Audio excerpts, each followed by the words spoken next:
Баршаңызға қайырлы күн. Бүгін сіздермен үй жағдайында чак-чак дайындайтын боламыз. Видеоны соңына дейін көріңіздер.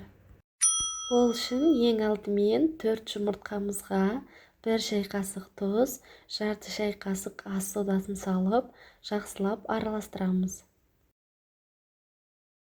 Жақсылап араластырып болғаннан кейін алдын ала дайындап қойған електен өткізілген ұнымызды бірнеше бөліктерге бөле отырып қамыр илейтін боламыз.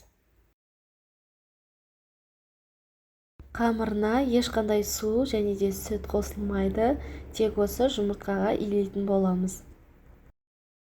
Ұнымыздың ең соңғы бөлігін қосып, осылай қолымыздың көмегімен жұмсақ қамыр илейміз.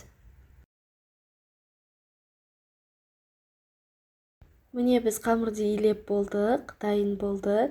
Енді бетін жауып 15-20 минутқа қалдырамыз.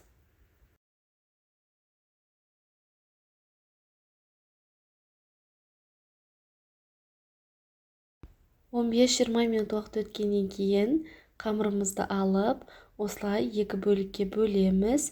Оларды домалақтап аламыз. Одан кейін жұқа етіп жайып шығамыз. Біздің қамырымыз жұмсақ болғандықтан ұнды көбірек сеуіп, жұқа етіп жайып шығу қажет. Біздің қамырдың құрамында ас содасы болғаннан кейін майға қуырған кезде 2-3 есеге ұлғаятын болады. Міне мен қамырды осылай жайып шықтым және де 5 минутқа кептіріп қойдым. Одан кейін оның үстіне ұн сеуіп, қазір екі бөлікке бөлетін боламыз.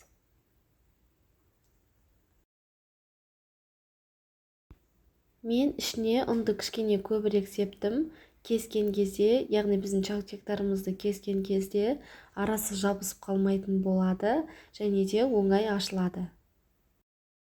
Чак-чакты кез келген өз қалауларыңызша етіп, яғни әртүрлі етіп кессеңіздер болады. Мен осылай видеода көрсетілгендей етіп, кеспе сияқты етіп кестім. Кесілген чак-чактарымызды осылай кесіп болғаннан кейін бірден осылай арасын ажыратып алуымыз қажет. Сонда біздің чак-чактарымыз жабысып қалмайтын болады. Құрамы өте қарапайым заттардан тұрады және де оңай жасалады. Сіздерге де жасап көруге кеңес беремін.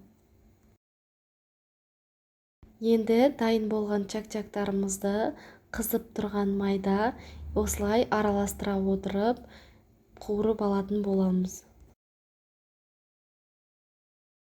Майға салғаннан кейін осылай шанышқының көмегімен араларын ашып аламыз. Сонда барлық чак-чактарымыз бірдей қызарып, әдемі болып пісетін болады. Біздің чак-чактарымыз өте тез піседі.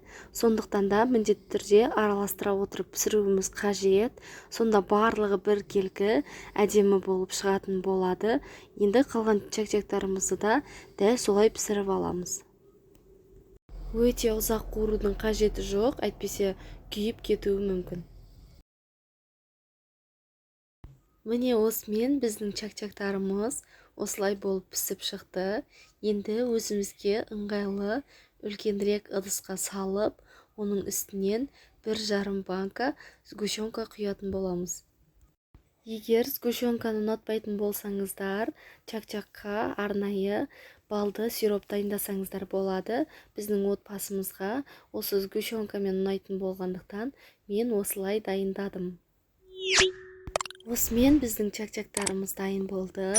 Сіздерге де міндетті түрде жасап көруге кеңес беремін. Осылай макпен ұсынсаңыздар болады.